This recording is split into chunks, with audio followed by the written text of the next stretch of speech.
जय जगन्नाथ निताय गौर हरिबोल हरिबोल हरिबोल राधे राधे जय गुरु। आज जो श्री ठाकुर अनुकूल चंद्रंकर जो भाववाणी आम आलोचना गत किछि दिन हला धरी करुचे। आमर केते जण गुरु भाईकर प्रश्न थिला, आमे तो ठाकुर अनुकूल चंद्र दीक्षा नैचु सर्वदेवतार समाहारे पुरुषोत्तमंकर आविर्भाव, ताहले आमे से गीता भागवत काहेकि पढ़िबु? आमर कोन सेथुर हमकु मिलुछि? आमे ठाकुरंकर गोटे बही रखिछु। ए जो बहीटी सत्यानुसरण अच्छी, नार्य नीति अच्छी। आमे से ठाकुर अनुकूल चंद्रंकर केवल बही मान पढ़िबु, अन्य गुड़ा पढ़िक आमको किसी लाभ नहीं। यही सब माने गोटे भ्रांत धारणा भितर निजे बंचती, ता सहित अन्य मानक भी बंचापी दिखती। एटिकार दोष मु दौनी, एटा समस्तंकर प्राय गोटे माने विषय पलटि जाए। यही भिडियोटा मोर करिवार उद्देश्य कौन ना, आमर काहाको निंदा करिवार ना, किंतु से जो आमर रहिले साधु संत माने ठाकुरंकर अवतार माने जो आछंती धराधाम को, महाप्रभु श्री चैतन्य हंतु चाहे जो सब विष्णु भक्त रहउछंती, ठाकुर अनुकूल चंद्र जत्ते प्रकार सब रहिले आमर हिंदू धर्मर सब, सेठी कोन होछि ना तांको नारे से विभिन्न प्रकार कुत्सा रटना करा जाउछि। तो सेथि लागि ए जो भाववाणीटा प्रकाश करियार माने कोन, आमे ठाकुर को ठीक भाबरे बुझिबा। आ जबरदस्ती बहु हाथ रंधा किया हबो नै बेली बहु को जबरदस्ती दीक्षा दिया जाए। किछि दिन पर बहु से सब छाड़ी दिए। अरे जेतबळे भल पाइबा आसे, जेतबळे सीए बुझी जीव, सेतबळे जने दीक्षा नबा। दीक्षाटा को काहाको बाध्यतामूलक करै कि दीक्षा दबाटा अनुचित। जेतबळे सीए ता मन भितरु जेतबळे आसी जो नाही मु दीक्षा नेबी, मु ठाकुरंकर सेवारे रहिबी, सेतबळे जे दीक्षाटा दिया जाय, सेतबळे से आ से छोट पिला हिन ना, छोट पिला को मेडिसिन टा दिया जाय आड़ साडे बुझेई सुझेई करी। ये माने छोट पिला नहते ना, ठाकुरंक कथा तांको बुझेबाको आगे डीपी वार करबाको, ठाकुरंक कथा ता बुझेबाको, ठाकुर किए काहे के आसीथिले, गुरु रूप में कहीं आसती, ये सब कथा बुझेला पर ता मन जो परिवर्तन हम नाई मु नेबी कहीं ना। समस्त धर्म केवल ही मन करि थाए, शरीर तो कहबा गले मनर दास पलटि। आज पर्यंत भी जेतबळे आमे मन को दास कहार करई दबा ना, प्रभुंकर दास, भगवानंकर दास, से ईश्वरंकर दास करई दबा, ता पर जाई शरीर रे सिद्धि लाभ ही हब। ठाकुर तो निजे आसिले गीता भागवत कथा भी कही, आज विषय वस्तु भीतर देकर अच्छे। तेणु ठाकुर जो गीता भागवत पढ़ुले, ताले आमे अनुसरणकारी माने तांकर गीता भागवत पढ़िबानी कहीं, आमे केवल अनुकरण करिया जानि। अनुकरण कले किछि आसे नहीं। से धड़ा पिंधिथिले आमे धड़ा पिंधिबा, आ से जो धड़ा काम करुले आमे तो कहीं धड़ा काम करूने, टेबुल तले पिसी नौचे कड़ा काम करिके। तेणु कर्म अनुसार भी गोटे मनुष्य को विवेचना करा जाए। सेतिबें ठाकुर कहले करिबा ही पाइबार जन्य आमे जदि ठीक ठीक सत सत भाव में करि चली थाउ, ताले हमको पाइबाटा भी सेंति ठीक ठीक ही पड़ी थाए। आमे आज सत कर्म रे आगे चलुने बेली आज हमको दुख आ दुख शोक व्याधि जरा दूरे पलावे पोरा, अबे जय जय राधा स्वामी कारे। राधांकर नाम नहीं, सत्कर्म रे सत्कार्य लिप्त रही आम जेकोसी काम कार्य करवा, आमर सब हमको सक्सेस मिल ही मिल। आम असतरे अच्छे बोली आम सक्सेस मिलूनी, किछि ना किछि बहुत असतरे न थाई पारे, टिके तो असतरे आम अच्छे, तेणु आमको मिलू नहीं, दुख मिलू। कहीं आम कर्मटा जो भूल हो जाए, आमको से दुख मिलवा कथा ही मिल। जहाँ भी ना कहीं गुरु आसती विपाक पथे हाथ धरी जे चलवा कायदा जनाई दिए, तांको ही जान गुरु बोली अभय पथे से ही तो निये। ठाकुर कहले तू भल पाइबू, भल पाइबा को जेते बांटी प्रसारित करदेबू सेते सारूप्य लाभ करिबू। तेज दरकार, वीर्य दरकार, डूबी जा सत्य मथारे गोईठा मारना। तुम्हें माने आर्य संतान हिंसा कर नहीं, समस्त को जानिबा निजर भाई। तुम हृदय को बिक्री कर दे भाव, पितांगर संतान संगे संगे देखियो भय नहीं, भय नहीं। ଆମ ଦେଶରେ ଗୋଟିଏ ଭଗବାନ ସାଜିବା ରୋଗ ଅଛି, ସେ ଦିଗକୁ ଯାଅ ନାହିଁ। 2-4 ଥର ହରି କହିଲେ ହିଁ ଠାକୁର 2-4 ଥର ପ୍ରାଣାୟାମ କରି ହିଁ କହେ ମୁଁ ଏକ ଅବତାର। ବହୁତ ଆମର ସବୁ ଭଣ୍ଡ ଲୋକମାନେ ଅଛନ୍ତି, ଭଣ୍ଡାମୀ ମାନେ କରନ୍ତି କଣ ନା ସାଧୁ ସନ୍ଥ ମାନଙ୍କର ଗେଟଅପ୍ ନିଅନ୍ତି। ଏଟା ଖାଲି ଏଇ କଳି ଯୁଗରେ ନାହିଁ, ଆହୁରି ଆଗରୁ ବି ଥିଲା। ପଣ୍ଡରକ ଯେମିତି କହୁଥିଲେ ମୁଁ ହଉଛନ୍ତି ବାସୁଦେବ କୃଷ୍ଣ, ମୁଁ ରିଏଲ ବାସୁଦେବ କୃଷ୍ଣ। ଇଏ ସେମିତି ଭାବରେ ବହୁତ ସାଧୁ ସନ୍ଥ ମାନେ ଆସନ୍ତି। କାହିଁକି ନା ହିନ୍ଦୁ ଧର୍ମାବଲମ୍ବୀ ମାନେ ସରଳ ବିଶ୍ୱାସୀ, ସରଳ ହୃଦୟ ସେମାନେ। ତେଣୁ ତାଙ୍କୁ କଣ କରନ୍ତି ନା ଏସବୁ ଯୋଉ ମିଛିକା ଭଣ୍ଡାମିର ରୂପ ନେଇକିରି ଲୋକମାନଙ୍କୁ ଠକିବା ପାଇଁ ସହଜ ହେଇଯାଏ। ସେଥିପାଇଁ ଆଜି ଅସାଧୁ ମାନେ ସାଧୁ ବେଶରେ ଖୋଳପା ପିନ୍ଧି ବୁଲୁଛନ୍ତି।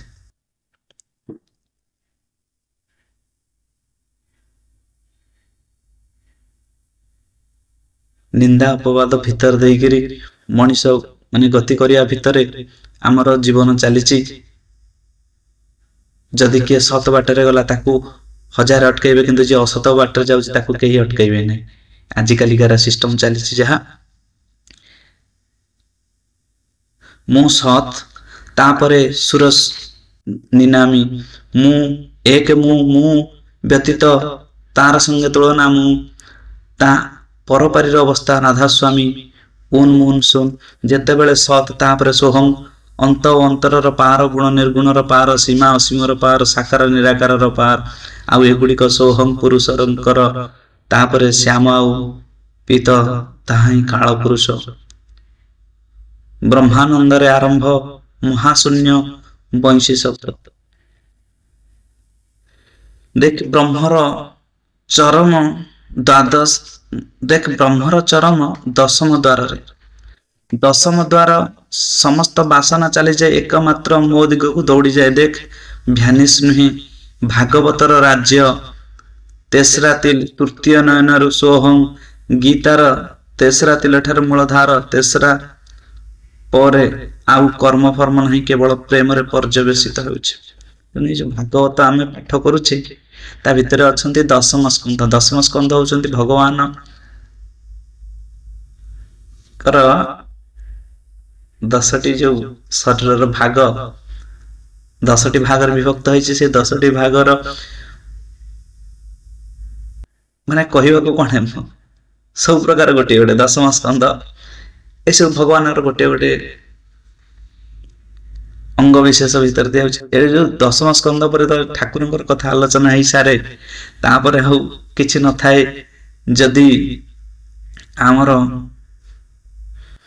ଗୋଟେ ପ୍ରେତ ଯଦି ଉଦ୍ଧାର ହେଇପାରୁଛି ଭାଗବତ ଶ୍ରବଣ କରି ମାତ୍ର 7 ଦିନ ଭିତରେ, ତାହେଲେ ଆମ୍ଭେ ମାନଙ୍କର କାହିଁ ଉଦ୍ଧାର ନ ହେବ। ତେଣୁ ଯେଉଁମାନେ ଭାଗବତକୁ ଅବନିନ୍ଦା କରନ୍ତି ସେମାନେ ଶ୍ରୀ ଠାକୁର ଅନୁକୂଳ ଚନ୍ଦ୍ରଙ୍କର ବାସ୍ତବିକ ଅନୁଗାମୀ ନୁହନ୍ତି, କେବଳ ବାହୁଲ୍ୟ କରିବା ହିଁ ତାଙ୍କର ସାର ହେଇଥାଏ। ଏଠି କାହାକୁ ଇଙ୍ଗିତ କରି କହୁନି। ଆଉ ଯେଉଁମାନେ ଏସବୁ ବିପକ୍ଷରେ ଅଛନ୍ତି ମୁଁ ସେଇମାନଙ୍କୁ ହିଁ କଥାଟି ବି କହୁଛି, ସେମାନେ ନିଜ ଦେହକୁ ନେଇ ପାରନ୍ତି, କିଛି ଅସୁବିଧା ନାହିଁ।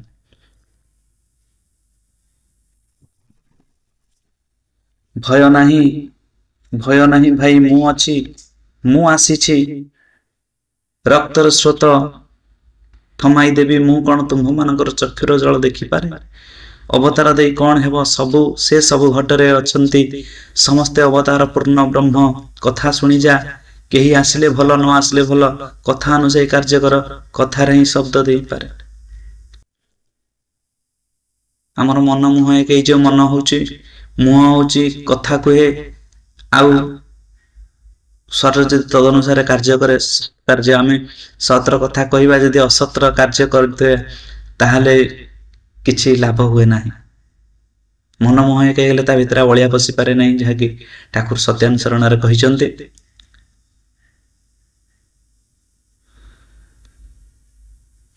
ଏଇ ଯୋଉ କୃଷ୍ଣଙ୍କର ତତ୍ଵ, କୃଷ୍ଣଙ୍କର କଥା ଭିତରେ ଶ୍ରୀ ଠାକୁର ଯୋଉ ମଜେଇ ଦେଉଛନ୍ତି, ମନର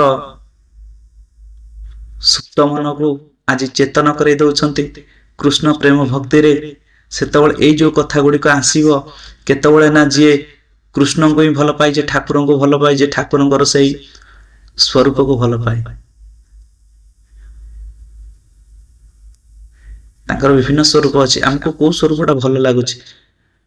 ଦେବାଦିଦେବ ମହାଦେବ ବି ଯେତେବେଳେ ହନୁମାନ ରୂପରେ ଆସିଥିଲେ ଏକାଦଶ ତାଙ୍କର ଯେଉଁ ଏକାଦଶ ସ୍ୱରୂପ, କାହିଁକି ନା ରାବଣ 10ଟି ଶିର ଦେଇକରି ଭଗବାନଙ୍କର 10ଟି ସ୍ୱରୂପକୁ ପୂଜା କରିଥିଲା, ଆଉ ଗୋଟେ ସ୍ୱରୂପକୁ ପୂଜା କରୁନଥିଲା। ତେଣୁ ଭଗବାନ ଯୋଉ ଏକାଦଶ ରୁଦ୍ର ବା 11ଟି ସ୍ୱରୂପରେ ରୁହନ୍ତି ସେ ଗୋଟିଏ ସ୍ୱରୂପକୁ ବାଦ ଦେଇଥିଲେ, ଯାହାକି ହନୁମାନଙ୍କର ରୂପ ହେଇକିରି ସେ ଲଙ୍କାକୁ ବି ପୋଡ଼ି ଦେଇଥିଲେ। ଏଇ ଯୋଉ କଥା ସବୁ ଯାହା ବି ଅଛି ନା କାହିଁକି, ଯେତେବେଳେ ଶ୍ରୀରାମଙ୍କୁ ହନୁମାନ ତାଙ୍କ ହୃଦୟରେ ଏଭଳି ଭାବରେ ସ୍ଥାପିତ କରିଥିଲେ, ଯେତେବେଳେ ଶ୍ରୀରାମଙ୍କ ପରବର୍ତ୍ତୀ ଜନ୍ମ ଯେତେବେଳେ ଆସିଛନ୍ତି କୃଷ୍ଣ ରୂପରେ, କୃଷ୍ଣ ଯେତେବେଳେ ହନୁମାନଙ୍କୁ ସ୍ମରଣ କରିଛନ୍ତି, ହନୁମାନ ଦେଖୁଛନ୍ତି ପ୍ରଭୁଙ୍କୁ କିନ୍ତୁ ତାଙ୍କ ମନ ଭଲ ଲାଗୁନାହିଁ। ଭଗବାନ ତ ଅନ୍ତର୍ଯାମୀ ଜାଣିଛନ୍ତି କି ହନୁମାନ ମୋର ସେଇ ରାମ ସ୍ୱରୂପକୁ ନ ଦେଖିଲା ପର୍ଯ୍ୟନ୍ତ ସେ କେବେ ହେଲେ ମତେ ତାଙ୍କର ପ୍ରଭୁ ବୋଲି ସ୍ୱୀକାର କରିବେ ନାହିଁ। ତାପରେ ସେ ତାଙ୍କୁ ରାମଙ୍କର ସ୍ୱରୂପ ଦେଖେଇଛନ୍ତି। ପୁଣି ରାମଙ୍କର ସ୍ୱରୂପ ହଟି ଯାଇଛି, କୃଷ୍ଣଙ୍କର ସେ ଯୋଉ ବଂଶୀର ସ୍ୱରୂପ, ବଂଶୀଧାରୀ ଯୋଉ କୃଷ୍ଣ ସେ ସ୍ୱରୂପ ଦେଖେଇଛନ୍ତି, ଶଙ୍ଖଚକ୍ର ଗଦା ପଦ୍ମଧାରୀ ସ୍ୱରୂପ ଦେଖେଇଛନ୍ତି। ତାପରେ କହିଛନ୍ତି ଯିଏ ହିଁ ରାମ ସିଏ ଏ ଅବତାରରେ କୃଷ୍ଣ। ଏଇ ଯୋଉ ଲୀଳା ଠାକୁର କଣ ଜାଣିନାହାନ୍ତି, ହନୁମାନ କଣ ଜାଣିନାହାନ୍ତି? ଇଏ ହଉଛନ୍ତି ନା ମନ ଭିତରେ ଯେତେବେଳେ ଗୋଟେ ସ୍ୱରୂପ ବସିଯାଏ, ସେଥିପାଇଁ କୁହାଯାଏ ନା ଆମେ ତ ଭଗବାନଙ୍କୁ ଦେଖିନେ, ଆମେ ସିନା ଅଙ୍କା ହେଇଛି କୃଷ୍ଣ ଏଇଭଳି ଭାବରେ ଛିଡା ହେଇଛନ୍ତି, ସେଇଭଳି ଭାବରେ ଛିଡା ହେଇଛନ୍ତି, ଆମେ ବାସ୍ତବିକ ଦେଖିଛେ। ସେଥିପାଇଁ ତ ଭାଗବତରେ କୁହାଗଲା ମୁଁ ବସେ ଗୁରୁଙ୍କର ଦେହେ, ଗୁରୁ ମୋ ଠାରୁ ଭିନ୍ନ ନୁହେଁ। ମତେ ପୂଜିବୁ ଗୁରୁଙ୍କର ଦେହେ। ନା ଗୁରୁଙ୍କର ପୂଜା କେମିତି ହୁଏ? ନା ଗୁରୁଙ୍କର ପୂଜା ଗୁରୁଙ୍କର ପ୍ରତିମୂର୍ତ୍ତି ତିଆରି କରିବା, ପ୍ରତିଛବି ତିଆରି କରିକି ତାଙ୍କୁ ସିଂହାସନରେ ବସି ତାଙ୍କୁ ଘଣ୍ଟା ଘଣ୍ଟା ଶଙ୍ଖନାଦ କରି ତାଙ୍କ ଆଗରେ ପୂଜା ଆଳତି କରେଇକରି ଗୁରୁଙ୍କୁ ପୂଜା କରାଯାଏ ନା। ଗୁରୁକୁ ପୂଜା ସେତେବେଳେ ହେଇପାରିବ ନା ଗୁରୁଙ୍କର ବାକ୍ୟ ଅନୁସାରେ ଯେତେବେଳେ ଆମେ କାର୍ଯ୍ୟ କରିପାରିବା, ସେତେବେଳେ ହିଁ ଗୁରୁ ପୂଜାଟି ସଫଳ ହେଇପାରେ। କାଲିର ଯୋଉ କଥା ଥିଲା ପତ୍ର ପୁଷ୍ପ ଫଳନ୍ତୟଂ, ପତ୍ର କରପତ୍ରରେ ଆମେ ଭଗବାନଙ୍କର ସେବା କରିବା। ଇଷ୍ଟବୃତ୍ତିଟା ଆମେ କଣ ବୋଲି ଜାଣିବାକୁ ଚାହୁଁଛେ ନା, ପ୍ରଭୁଙ୍କର ସେବା କରିବା ବି ଗୋଟେ ଇଷ୍ଟବୃତ୍ତି। ପୁଷ୍ପ ମନ ରୂପକ ଫୁଲ ଭଗବାନଙ୍କୁ, ତାକୁ ତନୁ ମନ ଧନ ଦିଅ। ତନ ମନ ଧନ ତିନିଟା ଜିନିଷ ଭଗବାନଙ୍କର ଦରକାର। ତନ ମାନେ ଶରୀର ଦ୍ଵାରା ଭଗବାନଙ୍କର ସେବା କରିବା, ମନ ଦ୍ଵାରା ସେବା କରିବା, ଧନ କୋଉ ଧନ? ଆମର କର୍ମର ଯୋଉ ଫଳଟି ଆମେ ଆସିছে ସେଇଟା ବି ସେଇ ଦ୍ଵାରା ବି ପ୍ରଭୁଙ୍କର ସେବା କରି ଆମର କର୍ମଫଳ ଆମେ ପ୍ରଭୁଙ୍କୁ ସମର୍ପିତ କରିଦେବା। କର୍ମଫଳଟା ଆମ ପାଖରେ ରହିଲେ ଅସୁବିଧା ହବ, କାହିଁକିନା ଗଛ କଣ ଫଳ ତା ଭିତରୁ ଯୋଉ ଆସେ, ଗଛ କଣ ସେ ଫଳକୁ ଭୋଗ କରେ? ଅନ୍ୟମାନେ ଭୋଗ କରନ୍ତି, ଛିଣ୍ଡେଇ ନେଇଯାଆନ୍ତି। କିନ୍ତୁ ଯଦି ସେ ଫଳ ଭଗବାନଙ୍କ ସେବାରେ ଲାଗିଗଲା ତାହେଲେ ତ ସେ ଗଛ ଧନ୍ୟ ହେଇଗଲା। ଫଳ କର୍ମର ଫଳ ବୟଂ ଭଗବାନଙ୍କର ଯୋଉ ଚରଣ ସେବା ଆଖିର ଲୁହରେ, ଯେମିତି ଆଜି ଦେଖନ୍ତୁ କୃଷ୍ଣଚନ୍ଦ୍ର ସେଇ ଯୋଉ ସୁଦାମାଙ୍କର ଚକ୍ଷୁକୁ ଧୋଇ ଦେଉଛନ୍ତି କୋଉଥିରେ? ନା ତାଙ୍କର ଗଙ୍ଗା ଜଳ ଅଭାବ, ତାଙ୍କ ନଖ କୋଣରେ ବା ଗଙ୍ଗା ଅଛନ୍ତି ନା, ଧୋଇ ଦେଉଛନ୍ତି ଆଖିର ଲୋତକରେ ସୁଦାମାଙ୍କର ପଦ ପ୍ରକ୍ଷାଳନ କରୁଛନ୍ତି। ତେଣୁ ଇଏ ହଉଛି ଭଲ ପାଇବାର ବିଷୟ, ଭାବର ବିଷୟ। ତେଣୁ ସିଏ ହଉଛନ୍ତି ଭାବବାଣୀ।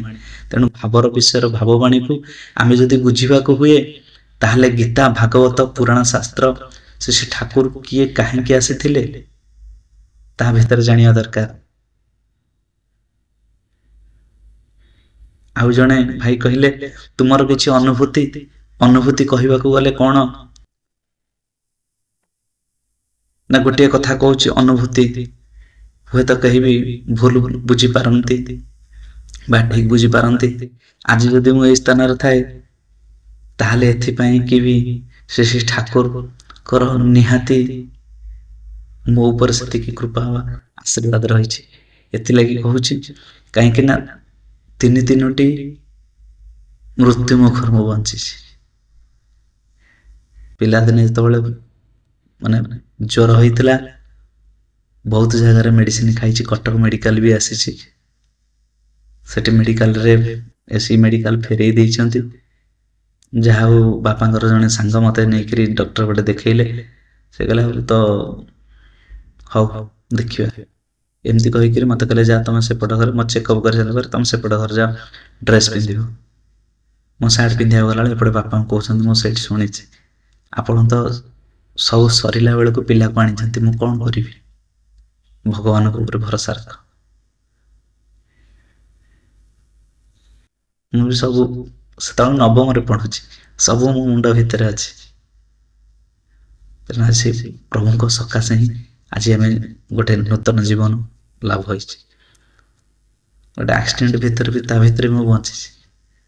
ତେଣୁ ଇଏ ଗୋଟେ ମାନେ ଭଲ ପାଇବାର। ଆକ୍ସିଡେଣ୍ଟ ଉଠିଲା ପରେ ଯେତେବେଳେ ମୁଁ ଦେଖୁଛି ସେ ରାଧାକୃଷ୍ଣଙ୍କର ପ୍ରତିଛବି, ମୁଁ ଦୀକ୍ଷା ଯେତେବେଳେ ନେଇନି, ଯେତେବେଳେ ପ୍ରତିଛବି ଦୀକ୍ଷା ନେବା ଭିତରେ ସର୍ବପ୍ରଥମେ ଶ୍ରୀ ଠାକୁର ଚନ୍ଦ୍ରଙ୍କର ମୁଁ ଦୀକ୍ଷା ନେଇଥିଲି। କିନ୍ତୁ ସେ ଯୋଉ ଠାକୁରଙ୍କର ଯୋଉ ପ୍ରେୟାର ବହି ଆପଣମାନଙ୍କ ପାଖରେ ମୁଁ ଦେଖଉଛି, ସେଇ ଯୋଉ ପ୍ରେୟାର ବହି ଅଛି, ଏ ପ୍ରେୟାର ବହି ମୁଁ ଯେତେବେଳେ ଦୀକ୍ଷା ନେଇନଥିଲି ଏ ପ୍ରେୟାର ବହି ରଖି ପଢୁଥିଲି, ବୋଧେ ସପ୍ତମ କି ଅଷ୍ଟମ ପଢିଲା ଭିତରେ। ଏଠି ଗୋଟେ ଲେଖା ଥିଲା, କାହିଁକି ମୋର ଇଣ୍ଟରେଷ୍ଟ ହେଲା ନା, ରାଧାସ୍ୱାମୀ ନାମ ଯେ ଗାଏ ସେ ତରିଯାଏ, କାଳର କ୍ଲେଶ ସବୁ ନାଶ ହୁଏ, ସୁଖ ପାଏ ସମସ୍ତ ଦୁଃଖ ଦୂର ହୁଏ। ବଙ୍ଗଳାକୁ ଯୋଉ ଓଡିଆରେ ଅନୁବାଦ ହେଇଛି, ସେତେବେଳେ ତ ବଙ୍ଗଳା ବୁଝିପାରୁନଥିଲି। ଅପାର ନାମ, ଏହି ଅପାର ନାମର ରହସ୍ୟ କେହି ଜାଣେ ନା, ଯେ ଜାଣେ ସେ ପାର ହୁଏ, ପୁନରାୟ ଜଗତରେ ଜନ୍ମ ହୁଏ ନା। ରାଧାସ୍ୱାମୀ ଗାଇ କରି ଜନ୍ମ ସଫଳ କର, ଏହି ନାମ ଆଦି ନାମ ନିଜ ମନରେ ଧରି ନିଅ। ଏଇ ଯୋଉ ଜିନିଷଟି କଣ, ସେଇ ଜିନିଷ ଜାଣିବା ପାଇଁ ମୁଁ ଠାକୁର ନବରଚନ୍ଦ୍ରଙ୍କର ଦୀକ୍ଷା ନେଲି। ଯେତେବେଳେ ଦୀକ୍ଷା ନେଲା ଭିତରେ ବି ବହୁତ ଥର ନାମ ଜପ ଭିତରେ ବି ଠାକୁରଙ୍କର ସେଇ ହସ ହସ ମୁଖ ବି ଦର୍ଶନ ହେଇଯାଇଥାଏ। ଆଉ ଏଇଭଳି ଭାବରେ ମନଟା ବ୍ୟାକୁଳିତ ହେଇ ଉଠେ। ଆଜି ମୁଁ ଦୀକ୍ଷା ନେବା ଭିତରେ ବି ଠାକୁରଙ୍କର ସେଇ ଯୋଉ ନାମର ମହତ୍ଵ ବା ତତ୍ଵଟା ବୁଝିପାରିଲିନି। ବହୁତ ଲୋକଙ୍କୁ ମୁଁ ପ୍ରଶ୍ନ ବି ପଚାରିଛି, ବହୁତ ଗୁରୁ ଭାଇ ମାନଙ୍କ ପାଖକୁ ଯାଇଛି, ରୀତିକ ମାନଙ୍କ ପାଖକୁ ଯାଇଛି, କେହି ମତେ ବୁଝେଇ ପାରିଲେନି। ଯେ ଇଷ୍ଟଙ୍କର ପ୍ରେମୀ ଥିଲେ ସେ ବି ବୁଝେଇ ପାରିଲେ। ସେ ଯାହା ବୁଝେଇଲେ ମୋର ମନ ସେଥିରେ ସନ୍ତୁଷ୍ଟ ହେଲା। ତାପରେ ଆସିଲେ ଏଇ ଯୋଉ ରାଧାଙ୍କର ତତ୍ଵ, ରାଧା କିଏ, ଏଇ ଯୋଉ ଜିନିଷ, ସେଇ ଜିନିଷଟା ମୁଁ ଆମ ଗାଁର ଗୋଟେ ପ୍ରବଚନ ଚାଲିଥାଏ, ସେଠି ଆସିଥାନ୍ତି ଶ୍ରୀ ମଦନ ଗୋପାଳ ଦାସଜୀ ମହାରାଜ, ଆମର ଯୋଉ ଭାଗବତ ଆଶ୍ରମ ପୁରୀ, ସେଠିକାର ସେ ଜଣେ ସାଧୁ, ବର୍ତ୍ତମାନ ରାଧାକୁଣ୍ଡରେ ରହୁଛନ୍ତି, ସନ୍ନ୍ୟାସ ଗ୍ରହଣ କରିଛନ୍ତି, ରାଧାକୁଣ୍ଡରେ ରହୁଛନ୍ତି। ମୋର ଯାହା ଯାହା ପ୍ରଶ୍ନ ଥିଲା ସେଇ ସବୁ ପ୍ରଶ୍ନ ସେଇ ଭାଗବତ କଥା ଭିତରେ ଦେଇକିରି ସବୁ କଥା ବି, ତାପରେ ବି ମୁଁ ଭାଗବତ ଶୁଣିବାକୁ ସେତେବେଳେ ଯାଇନି। ଠାକୁର ନାହିଁ ସେଥିରେ ଶୁଣିବା ପାଇଁ ଇଚ୍ଛା ନାହିଁ, କିନ୍ତୁ ଯାଇଥିଲି କଣ ନା କୋଚିଂ ଯାଇଥିଲି, କୋଚିଂ କ୍ଲାସ। ସେଠୁ ଆସିଲା ପରେ ଦେଖିଲା ବେଳକୁ ଘରେ ତାଲା ପଡିଛି। ନା କଣ ନା ସମସ୍ତେ ଯାଆନ୍ତି ଭାଗବତ ଶୁଣିବାକୁ। ଚାଲିଗଲି ଚାବି ଆଣିବି, ଚାବି ଯେତେବେଳେ ଆଣିବାକୁ ଗଲା ବେଳକୁ ସେଠି କଣ ହେଇଛି ନା, ମତେ ସେଇ ଯୋଉ ଆମର ଗାଁରେ ଜଣେ ଅଜା ହେବେ, ଧ୍ରୁବ ମଳିକ ବା ବାବାଜୀ ମଳିକ, ସେ କଣ କଲେ, ସାଡେ କୁଆଡେ ଯାଉଛି, ଏଠି ବସ। ମତେ ବସେଇ ଦେଲେ ଗୋଟେ କରରେ, ସେଇଠି ମୁଁ ଯୋଉଠି ଠିଆ ହେଇଥିଲି ସେଇଠି ବସି ପଡିଲି। ସେଇଠି ଶୁଣିଲି ଯାହା ଯାହା ସବୁ କଥା। ଚାବି ଆଣିବା କଣ ନା, ମୋ ଭଉଣୀ ଆଉ ମୋ ବୋଉ ଯାଇଛନ୍ତି, ସେଠି ବସିଛନ୍ତି, ତାଙ୍କ ପାଖରେ ଚାବି ଅଛି। ଘର ଚାବି ମୁଁ ଆଣିବି, ଘର ଖୋଲିବି ବସି। କିନ୍ତୁ ସେଇଠି ଯାଇ ମୁଁ ଯେତେବେଳେ ବସି ପଇଲି, ସେତେବେଳେ ଯୋଉ ଯୋଉ କଥା ଶ୍ରୀ ମଦନ ଗୋପାଳ ଦାସଜୀ ମହାରାଜ ଯାହା ଯାହା ସବୁ କହିଲେ, ମୋର ଅନେକ ଦିନର ଯୋଉ ପ୍ରଶ୍ନ ଥିଲା, ସେ ପ୍ରଶ୍ନ ପାଖାପାଖି ଦୀକ୍ଷା ନେବାର 3 ବର୍ଷ ପରେ ଯୋଉ ପ୍ରଶ୍ନ ଥିଲା, ସେ ପ୍ରଶ୍ନ ସବୁ ମତେ ସମସ୍ୟାର ସମାଧାନ ମିଳିଗଲା। ମୁଁ ପଚାରିନି, କିନ୍ତୁ ଆପଣ ସେ ସବୁ ଟପିକ ଉପରେ ଚାଲୁଥାଏ, ସେ କଥା ସେ ସବୁ କହି ଚାଲିଥାନ୍ତି। ତେଣୁ ତାପରେ ଗୋଟେ ମନ ଲାଗିଗଲା ଏଇ ଜିନିଷ ହେଉଛନ୍ତି ରାଧା, ହିଁ ହେଉଛନ୍ତି କୃଷ୍ଣ, ଆଙ୍କ ପାଖରୁ ମୋତେ କିଛି ଶିଖିବାର ଅଛି। ତାପରେ ମନ ଭିତରେ ବି ଅନେକ ପ୍ରଶ୍ନ ଆସେ, ଗୋଟିଏ ଗୁରୁ ଗ୍ରହଣ କରିବୁନ ଆଉ ଜଣଙ୍କ ପାଖରେ ଦୀକ୍ଷା ନେବାକୁ ହୁଏ, ଏଇଟା କ'ଣ ଠିକ୍? ମନ ଭିତରେ ଅନେକ ପ୍ରଶ୍ନ ଭିତରୁ ଯେମିତି ମାନେ ଧ୍ୟାନ ଭିତରେ ବସିବା ଭିତରେ ଠାକୁର କହୁଛନ୍ତି ମୋ ପାଖକୁ ଆସିବାକୁ ହେଲେ ମୁଁ ବିଭିନ୍ନ ରୂପ ଦେଇ ହାତଠାରେ ଟାଣି ଆଣିଥାଏ। ତାପରେ ମନ କାହିଁକି କ'ଣ ହେଲା କେଜାଣି ପୁଣି ଆମର ଯେଉଁ ଜୀବନ୍ତ ଗୁରୁ ଶ୍ରୀ ଶ୍ରୀ ମଦନମୋହନ ଦାସ ଜୀ ମହାରାଜଙ୍କୁ ନିଜର ବୈଷ୍ଣବ ଗୁରୁ ରୂପରେ ମୁଁ ସ୍ୱୀକାର କଲି, ଯାହା ଫଳରେ କି ଠାକୁରଙ୍କର କଥା କିଛି ବି ବୁଝିହେଲା। ସେସବୁ ଯେଉଁ ନାମ ଭିତରେ ଦେଇକରି, କିନ୍ତୁ ଜାଣିପାରିଲିନି ସେଠି ବି ଯେଉଁ ନାମ ଏଠି ବି ସେଇ ନାମ, ନାମ ଭିତରେ କିଛି ଫରକ ନଥିଲା। ସେଥିଲାଗି ଏତେ ଖୁସି ଲାଗିଲା, ଯାହାକି ମୁଁ ଭାବିଥିଲି ଏଇଟା କ'ଣ ମୋ ମନର ବାଚାଳତା ଥିଲା, କିନ୍ତୁ ସେଇ କଥା ଆଜି ଘଟିଗଲା। ଗୋଟିଏ ନାମ ଭିତରେ ଦେଇକିରି ଆଶ୍ଚର୍ଯ୍ୟ ଭାବରେ ମନ୍ତ୍ର ଟିକିଏ ଅଲଗା, କିନ୍ତୁ ଦି ଜଣଙ୍କର ଭାବ ଆଉ ତତ୍ଵଟା ଗୋଟେ ଜିନିଷ। ସେତେବେଳେ ଏତେ ଖୁସି ଲାଗିଲା, ସତରେ କ'ଣ ଠାକୁରଙ୍କର ମୋ ଉପରେ ଏତେ କୃପା ଅଛି। ଆଜି ପର୍ଯ୍ୟନ୍ତ ବି ମୋର ଇଷ୍ଟବୃତ୍ତି ଚାଲେ। ପ୍ରେୟାର ମୁଁ ଠିକ୍ ଟାଇମରେ କରିପାରେନି, କିନ୍ତୁ ଚାଲେ। ଏଇଭଳି ଭାବରେ ହେଉଛି ନିଜର ଅନୁଭୂତି। ଆଉ ବହୁତ ଜାଗାରେ ମୁଁ ବହୁତ ଅସୁବିଧାର ସମ୍ମୁଖୀନରେ ବି ବର୍ତ୍ତିକିରି ଆସିଛି। ଏଇଟା ହେଉଛି ମୋ ନିଜ ଜୀବନର ଅନୁଭୂତି। ଆଉ ଗୋଟେ ଜିନିଷ, ମନ୍ତ୍ରଟା ଯେ ଆମେ ଶିକ୍ଷା କରୁଛେ ଖାଲି ସେତିକି ନୁହେଁ, ଏଇ ମନ୍ତ୍ରରେ ଆମେ ଅନ୍ୟ ଜଣକୁ ବି ତା ଭିତରୁ ବି ଭୂତ ପ୍ରେତ ଏସବୁକୁ ବିଦା କରିଦେଇ ପାରିବା। ତାକୁ ଏ ଯେଉଁ ଭୌତିକ ଜଗତରୁ କିଭଳି ସେ ଭଗବାନଙ୍କର ଜଗତକୁ ଯିବ, ତାକୁ ସ୍ପର୍ଶ କରିଦେବା ମାତ୍ରେ ତା ଭିତରେ ବି ଆସି ଯାଇପାରେ। ଏମିତି ବହୁତ ଜିନିଷ ବି ଅଛି ମନ୍ତ୍ର ଭିତରେ ଦେଇକିରି ମନ୍ତ୍ରକୁ ସାଧନା କରିବାକୁ ଗଲେ ସବୁ ଅଟୋମେଟିକାଲି ହେଇଯାଏ, କିଛି ବିଶେଷ କିଛି କରିବାକୁ ପଡ଼େ ନାହିଁ। ଯେତେବେଳେ କାହାକୁ ଆମେ ଯାଉଛେ ମନ୍ତ୍ର ଦଉଛେ, ତାକୁ କିଛି ଅଦୃଶ୍ୟ ଶକ୍ତି ମାନେ ନେଗେଟିଭ ଏନର୍ଜି ତାକୁ ଯେତେବେଳେ କବଳିତ କରିଛନ୍ତି, ସେଠି ଆମେ 10 ଦିଗକୁ ବନ୍ଧନ କରିକିରି ଭଗବାନଙ୍କର ନାମରେ, କୌଣସି ତନ୍ତ୍ର ସାହାଯ୍ୟରେ ନୁହେଁ, ଭଗବାନଙ୍କ ନାମରେ 10 ଦିଗ ବନ୍ଧନ ହେଉଛି ବି ସେଇ ଭଗବାନଙ୍କ ନାମରେ, ତାକୁ ବି ଝଡ଼ା ଫୁଙ୍କା ହେଉଛି ଭଗବାନଙ୍କର ନାମ ଭିତରେ ଦେଇକିରି। ଯେତେବେଳେ ତାଙ୍କର ନିର୍ଦ୍ଦେଶ ଆସିଯିବ, ସେତେବେଳେ ଜଣେ ହିଁ କରିପାରିବ, ଅନ୍ୟଥା କେହି କରିପାରନ୍ତି ନାହିଁ ଏସବୁ ଭିତରେ। କାହିଁକିନା ତନ୍ତ୍ର ସାଧନାରେ ଜଣେ ସାଧନା କରୁଛି କରିପାରିବ, କିନ୍ତୁ ଭଗବାନଙ୍କ ନାମ ଭିତରେ ଜଣକୁ ନେଗେଟିଭ ଏନର୍ଜି ଜଣ ପାଖକୁ ଦୂରେଇ ଦେବାଟା ସେଇଟା ତାଙ୍କର ହିଁ କୃପା, ଯାହା ବି ହଉନା କାହିଁକି।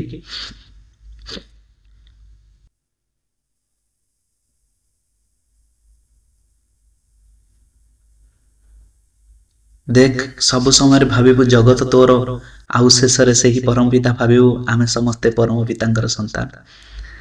ତେଣୁ ଏଇ ଯେଉଁ ଜିନିଷ ଆଜି ଯଦି ଆମେ କିଛି ପାଇଥାଉ, ତାହେଲେ ସେଇ ଯେଉଁ ଠାକୁର ତାଙ୍କର ବିଭିନ୍ନ ସ୍ୱରୂପ ଦେଇକିରି ଆସନ୍ତି, ହାତ ଧରିକିରି ଆମକୁ ଉଦ୍ଧାର କରିଦେବା ପାଇଁ।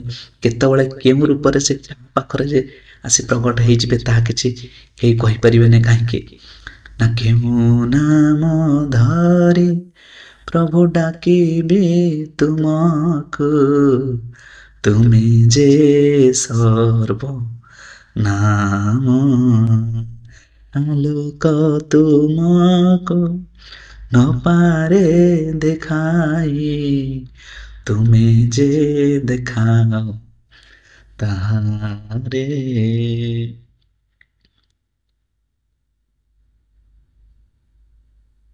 କେତେ ଜଣ ବି ନିନ୍ଦା କରନ୍ତି, ଗୋଟିଏ ସମ୍ପ୍ରଦାୟରେ ଆଉ ଗୋଟେ ସମ୍ପ୍ରଦାୟକୁ ଯାଉଛେ, କିନ୍ତୁ ଆମେ କାହିଁକି ଯାଉଛେ?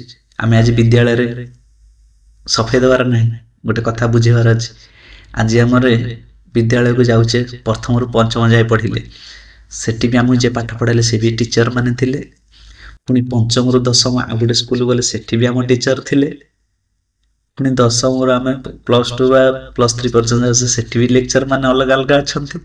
ତାପରେ କିଏ MBA PG ବିଭିନ୍ନ ପ୍ରକାର ସବୁ ଯିଏ ଯୋଉ ବିଇଡି ଯିଏ ଯାହା କରୁଛନ୍ତି ସବୁ ସେଠି ବି ଶିକ୍ଷକ ମାନେ ଅଛନ୍ତି। କାହିଁକି ନା ଆମେ ଆଗକୁ ଆଗକୁ ଯିବା, ଶିକ୍ଷାର ଚରମ ପର୍ଯ୍ୟନ୍ତ ଆମେ ଯିବାକୁ ଚାହୁଁଛେ। ଆମର ଲକ୍ଷ୍ୟ ଯେଉଁ ଅଛି ଆମେ ଗୋଟେ ଭଲ ଚାକିରି କରିବା। ସେ ଯେ ଆମେ ପାଠ ପଢିବାକୁ ଆମେ ସେଇ ମାର୍ଗ ଭିତରେ ଆମେ ଅନେକ ଗୁରୁ ହିଁ ଧରିଛେ। କେହି କେହି କୁହନ୍ତି ଦୀକ୍ଷା ଗୁରୁ ଏକ ହୁଏ, ଦୀକ୍ଷା ଗୁରୁ ଅନେକ ହୁଅନ୍ତି। ମଣିଷ ଜନ୍ମ ଥରେ ମିଳିଛି, ଆଉ ଦ୍ୱିତୀୟବାର ମିଳିବ ନାହିଁ। କାହାକୁ ମୁଁ ଭଣ୍ଡଉ ନାହିଁ, କିନ୍ତୁ ଏଇ ଜନ୍ମରେ ଯେଉଁଭଳି ଭାବରେ ଆମର ସେ ଯୋଉ ମନର ଦ୍ୱନ୍ଦ୍ୱ ଗୁଡ଼ିକ ପ୍ରଶ୍ନ ଗୁଡ଼ିକ ଅଛି, ସେଇ ପ୍ରଶ୍ନର ସମାଧାନ ଯିଏ କରିଦେଇ ପାରିଲା, ଯେଉଁଠାକୁ ଗଲେ ମନର ଗ୍ରନ୍ଥିର ମୋଚନ ହୁଏ, ସେଇଟା ହଉଛି ତୀର୍ଥଭୂମି। ଆଉ ଯିଏ ମୋଚନ କରାଇ ଦିଅନ୍ତି ସିଏ ହେଉଛନ୍ତି ଗୁରୁ, ଯାହାକି ସତ୍ୟାନୁସରଣରେ ଲେଖା ଅଛି। ଏଇଟା ମୋ ମନରୁ ଫାନ୍ତିକିରି କହୁନି, ସତ୍ୟାନୁସରଣରେ ଲେଖା ଅଛି। ଯେଉଁଠାକୁ ଗଲେ ମନର ଗ୍ରନ୍ଥିର ମୋଚନ ବା ସମାଧାନ ହୁଏ ତାହିଁ ତୀର୍ଥ। ଶେଷରେ 95 ପେଜରେ ଅଛି ଏଇ କଥାଟି।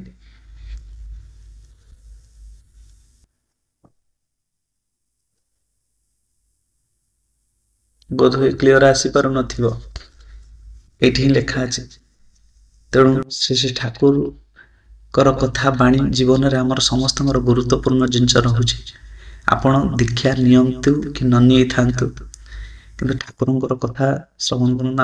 ଆପଣମାନଙ୍କର ସମସ୍ତଙ୍କର ଜୀବନ ଗୋଟେ ଚଲାପଥ କୁସୁମିତ ହେଇ ଉଠିବ। ଆଉ ଯେତେ ଯେତେ ଆମେ ସତ୍ ଭିତରେ ଦେଇକରି ଯିବା, ତାହେଲେ ଆମେ ସେଇ ସତଚିତ ଆନନ୍ଦ, ସେଇ ସଚ୍ଚିଦାନନ୍ଦମୟ ଚିନ୍ମୟ ଘନ ଶରଣ ଶରଣ ସେଇ ଭଗବାନଙ୍କର କୃପା ଲାଭ କରିପାରିବା। ଆଉ ଠାକୁର ଅନୁକୂଳଚନ୍ଦ୍ର ଏଇ ଯୋଉ ଗୁରୁ ରୂପରେ ଆସିଲେ କେବଳ ସେଇ କୃଷ୍ଣଙ୍କ ପାଖକୁ ଆମକୁ ନେଇଯିବା ପାଇଁ, ଇଏ ହଉଛି ଠାକୁରଙ୍କର ବାସ୍ତବିକ ଉଦ୍ଦେଶ୍ୟ ଥିଲା ବା ତତ୍ଵ ଥିଲା। ଇଷ୍ଟବୃତ୍ତି ପ୍ରଚଳନ ହେଇଥିଲା କେବଳ ଗୁରୁ ଭାଇ ମାନଙ୍କର ଯିଏ ଅସୁବିଧାରେ ପଡିଛି ତାକୁ ସାହାଯ୍ୟ କରିବା ପାଇଁ। ଠାକୁର ତାକୁ ନେଇକରି ଖାଇ ଦଉନଥିଲେ। ଆଉ ଇଷ୍ଟବୃତ୍ତିକୁ ଯେଉଁମାନେ ଅନାୟାସରେ ଗ୍ରହଣ କରି ତାକୁ ନିଜର ସମ୍ପତ୍ତି ଭାବିକରି ଚଳୁ କରିଦିଅନ୍ତି, ସେମାନେ ନରକଗାମୀ ହେବେ ହିଁ ହେବେ, ଏଥିରେ ତିଳମାତ୍ର ସନ୍ଦେହ ନାହିଁ। କାହିଁକିନା ଠାକୁର ଯୋଉ ନିୟମ ପ୍ରଚଳନ କରିଥିଲେ, ସେ ନିୟମ ଭିତରେ ଯାଇକରି ଯିଏ ନ ଯାଏ ସେ କାହାକୁ ବି କ୍ଷମା କରନ୍ତିନି। ସେ କେତେବେଳେ ପ୍ରେମ ଠାକୁର ତ କେତେବେଳେ ଉଗ୍ର ରୂପ, ସେଇ ଭଗବାନ ବିଷ୍ଣୁ ହଉଛନ୍ତି ପାଳନକର୍ତ୍ତା। କିନ୍ତୁ ଆପଣ ଦେଖିଛନ୍ତି ସଂହାରକର୍ତ୍ତା ଶିବ, ଶିବ କେତେବେଳେ ଆସିକରି ସଂହାର କରିଛନ୍ତି? ଆଜ୍ଞା ଦେଖିବେ ସବୁ ଅସୁରଙ୍କୁ ଆଜ୍ଞା ବିଷ୍ଣୁ ହିଁ ତାଙ୍କର ଯୋଉ ସ୍ୱରୂପ ହେଇଛନ୍ତି, କୃଷ୍ଣ ରାମ ପରଶୁରାମ, ସେଇ ସ୍ୱରୂପରେ ହିଁ ବିନାଶ କରିଛନ୍ତି। ଆଉ ଶିବ କୋଉଠୁ ଆସିଲେ ମାରିବା ପାଇଁ? କାହାକୁ? କେତେଟା ଅସୁରଙ୍କୁ ମାରିଛନ୍ତି? ଶିବ ତ ସବୁବେଳେ ଆଜ୍ଞା ବୋଲେ ନା, 1 ନମ୍ବର ଭକ୍ତ ଆଜ୍ଞା, ସବୁବେଳେ ଭଗବାନଙ୍କର ନାମ ଧ୍ୟାନ ଭିତରେ ରହିଲେ। ତେଣୁ ଦେବାଦିଦେବ ମହାଦେବଙ୍କୁ କେବେ ମାନେ ମୋ ମତରେ ସେ କେବେ ହେଲେ ମାନେ ସୃଷ୍ଟିର ସଂହାରକର୍ତ୍ତା ନୁହନ୍ତି।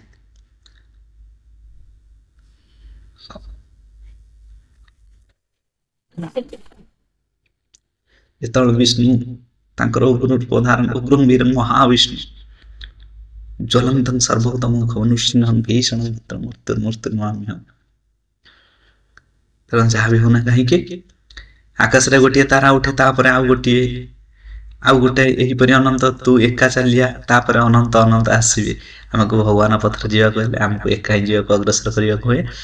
ତେଣୁ ଯଦି ଆଜି ଏ ଟପିକଟି ଭଲ ଲାଗିଥିବ, ତାହେଲେ ଆପଣ ନିଶ୍ଚିନ୍ତ ଭାବରେ ଭଗବାନଙ୍କର ଗୋଟେ ନାମକୁ କମେଣ୍ଟସ୍ କରିବେ। ଆଉ ଆପଣ କେଉଁ ଜାଗାରୁ ଭିଡ଼ିଓ ଦେଖୁଛନ୍ତି ନିଶ୍ଚିନ୍ତ ଭାବରେ କମେଣ୍ଟରେ ଜଣାନ୍ତୁ।